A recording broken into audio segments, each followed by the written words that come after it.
Indonesia tahun ini baru aja dapat skor korupsi terendah sejak 2014.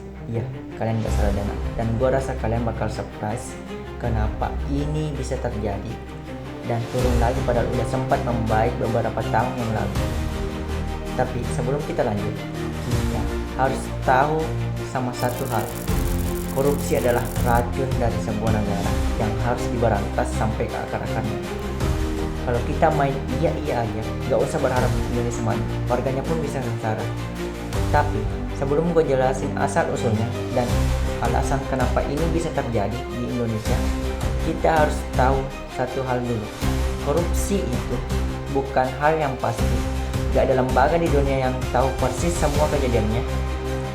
Tapi mereka udah agree sama satu alat ukur, namanya Corruption Perception Index, atau bahasa Indonesianya Indeks Persepsi Korupsi.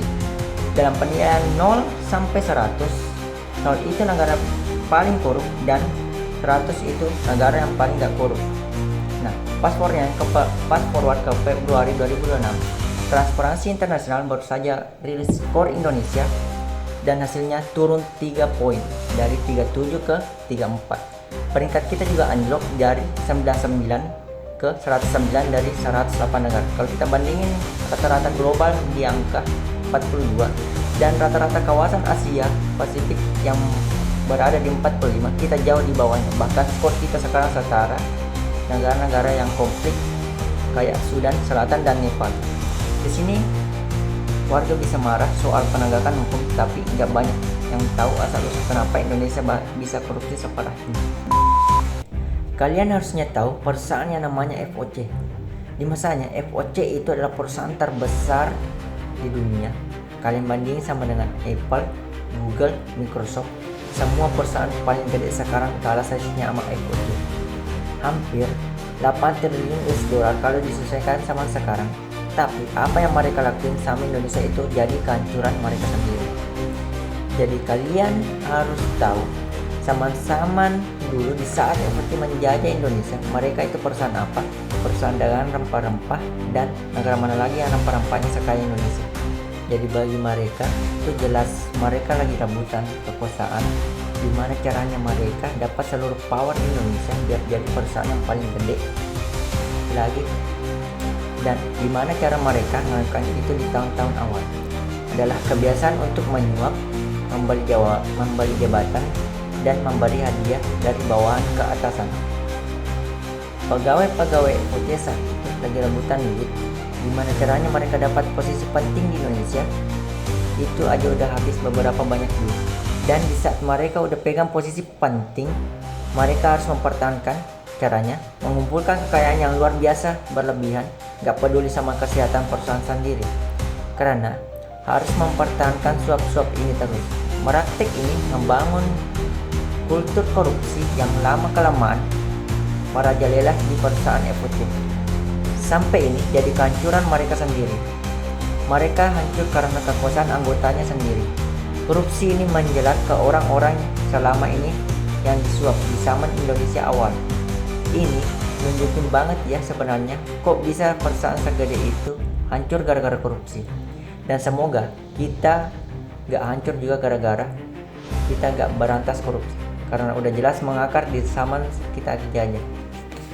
Cerita kedua ini juga nggak sama bagusnya.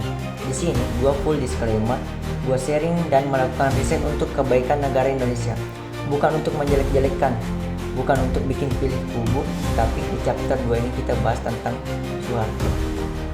Beliau tuh dulu sempat dinobatkan sebagai presiden paling korup di dunia, dan itu ngejabat selama 32 tahun sampai akhirnya beliau ditetapkan tersangka kasus dugaan korupsi lewat 7 yayasan miliknya. Dan di saat beliau turun tahta, di situ Indonesia punya gelar negara paling korup seluruh di dunia menurut Transparansi Internasional. Indonesia katanya udah dirugiin ratusan triliun rupiah. 3 yang paling terkenal itu adalah dana reboisasi, yayasan Super Smart, dan banyak banget proyek infrastruktur. Nah, sekarang 2 dekade lebih setelah reformasi, ternyata pola yang sama masih kelihatan. Cuma pelakunya, sektornya, dan angkanya yang beda. Jadi Step 1, video ini harus jadi awareness, no to corruption. Dan semoga semua bisa ngelanjutin. Cuma safe to say, Indonesia sempat ada titik yang lebih baik beberapa tahun yang lalu. Ada beberapa kebijakan yang akhirnya bikin negara kita membaik, walaupun sekarang lagi turun dan cukup dalam. Sekarang kita bahas. Pertanyaannya, kenapa korupsi masih terjadi di Indonesia? Alasan pertama, greed. Sebenarnya agak klise, dan itu udah merambah dari dulu. Keserakahan manusia karena ngelihat disparity antara orang yang paling kaya di Indonesia dan orang yang paling miskin. Ini ngebuka celah banget untuk orang-orang di posisi tertentu. Mereka pikir, gimana ya caranya gue bisa dapat duit lebih banyak? Tapi ini kan gak bisa dibuktiin. Alasan kedua, sistem yang masih membuka celah. Jadi menurut gue, alasan kedua itu lebih make sense, adalah sistemnya masih memperbolehkan itu. Kalau kita ngomong analisa dunia, bukan cuma orangnya yang mau korupsi, tapi sistem celahnya tuh masih banyak banget. Hal-hal memungkinkan orang-orang habis terima anggaran, oh ya udah deh, gua ambil segini. Ini kita ngomongnya administrasi pemerintah ya. Mulai dari transparansi, politik berbiaya tinggi, sampai pengadaan barang dan jasa yang celahnya masih gampang dimaini. Dan nanti gue bakal bandingin kenapa di Singapura itu nilai korupsinya sangat amat rendah, 84 dari 100. Apa yang mereka lakuin yang beda dibanding kita?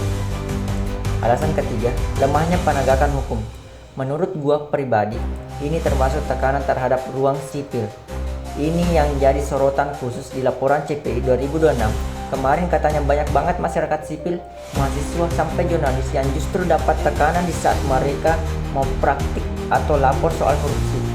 Padahal laporan masyarakat itu salah satu sumber paling gede untuk penegakan hukum. Kalau orang takut buat speak up, gimana caranya kita mau berantas korupsi? Singapura itu negara yang sangat amat ketat sama hukumnya. Indonesia hukumnya ada, tapi kalau lu punya lawyer yang hebat, hukumnya bisa terasa gak berlaku, dan sering kejadian korupsi jatuhnya dapat hukuman yang lebih ringan dari. Alasan keempat, tekanan sosial. Walaupun ini yang paling susah, jadi ada namanya teori Merton. Dia bilang kondisi sosial di suatu tempat, dorongan harus beli ini, harus kelihatan sukses itu membatasi kesempatan buat mencapai kesuksesan ekonomi secara sah. Dan di era sekarang, tekanan itu makin kencang karena gaya hidup yang kelihatan di media sosial. Kondisi terkini, sebelum kita bahas tentang Singapura dan Denmark, kita lihat sekarang, where is Indonesia? Di mana pemerintah yang sekarang? Sepanjang 2025 sampai 2026, ada beberapa kasus yang benar-benar bikin publik kaget.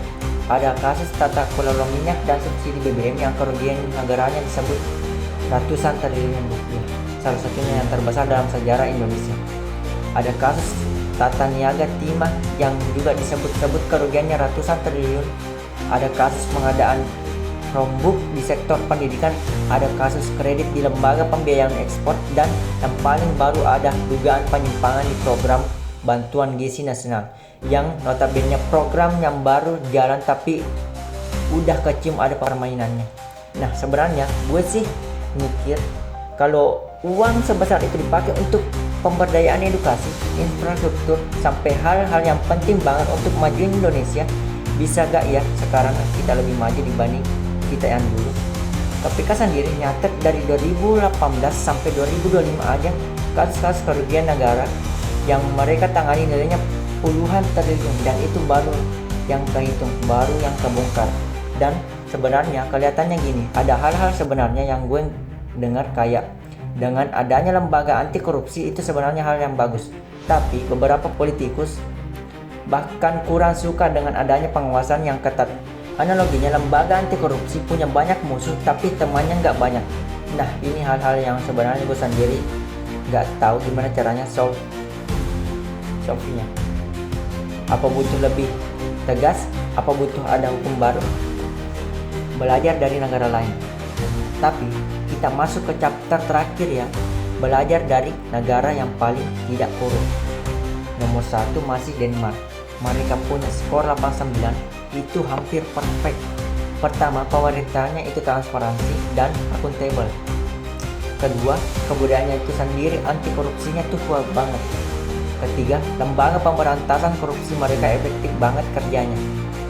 Dan ini nggak beda jauh sama negara tetangga kita, yaitu Singapura. Skornya itu 84, dan ini dikarenakan fondasi yang kuat dari founding fathers-nya Singapura, Lee Kuan Yew. Dari awal tuh bikin kebijakan yang kuat untuk korupsi, ditambah semua yang sama dari Denmark, transparan, akuntabel, budaya yang keras, penegakan hukum yang tegas. Gue rasa itu yang bisa Indonesia pelajari dan yang kita kurang. Subchapter yang terakhir, gimana cara Indonesia bisa nggak korupsi? Jawaban gue adalah susah. Karena ada fakta bahwa Indonesia itu populasinya gede banget, pemerintahnya luas, banyak subdivisi, banyak pisah-pisahnya, uang beredar gak tahu kemana-mana. Dan mungkin part kita sebagai warga Indonesia adalah kalau ada kasus korupsi, kita perkuat budaya anti korupsinya. Jangan berhenti sampai kita ketemu solusinya. Kalau orang korupsi itu nggak bisa dibikin ringan-ringan aja. Total kerugian bisa ratusan triliun loh. Bayangin aja, kalau itu dipakai buat UMKM, buat kita bersaing secara internasional, buat kesejahteraan masyarakat, buat infrastruktur Indonesia. Dan ini harus dibenarin dari sistem pemerintahan, harus diperkuat dari transparansinya, langkah-langkah perbaikan. Kedua, tindakan represi koruptor harus diseret ke pengadilan dan hukumannya harus disetimpal, bukan cuma jadi berita sehari lalu hilang. Yang terakhir, sesuai sama video ini adalah edukasi dan kampanye. Karena kita negara yang mendengarkan warganya. Kalau kalian semua teriak buat bilang bahwa ini harus dipertegas, ini harus di-solve, di situ baru kita bakal bergerak pelan-pelan. Tambah kebijakan pemerintah untuk bikin Indonesia nggak korupsi. Karena kalau kita gini-gini terus, gak usah ngomongin Indonesia emas 2045. Berapa persen potensi kita yang bakal dirugikan, yang harusnya bisa buat berkembang. Karena korupsi adalah karakter.